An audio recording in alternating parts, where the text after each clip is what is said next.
Het is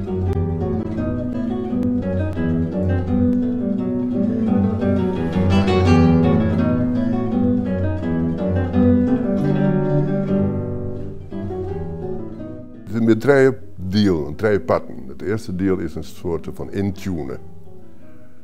Een soort inhoudsobjecten, wat je al je verwacht je kennen. Documentaire, journalistiek, mijn kniks. Fantasieën, totaal.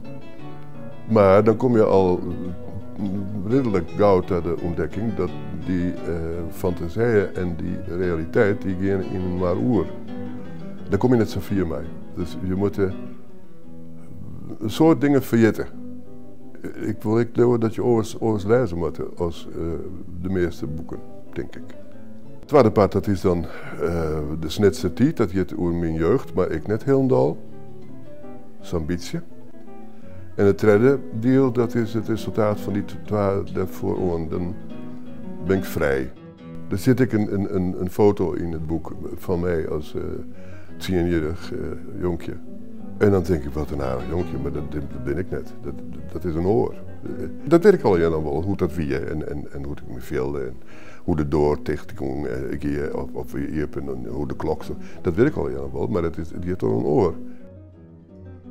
Een van de reacties van een collega van mij wie op dit boek, of op de verhalen die erin staan, dat schreef hij een boek, dat schreef ze een filmscript, dat is een filmscript.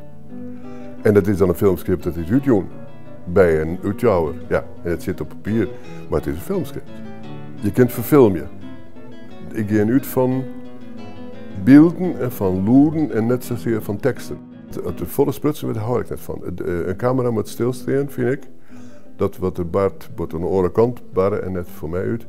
En hoe minder de praat wordt, hoe beter het is voor mij. Hoe meer je eigen dialogen maakt je kennen.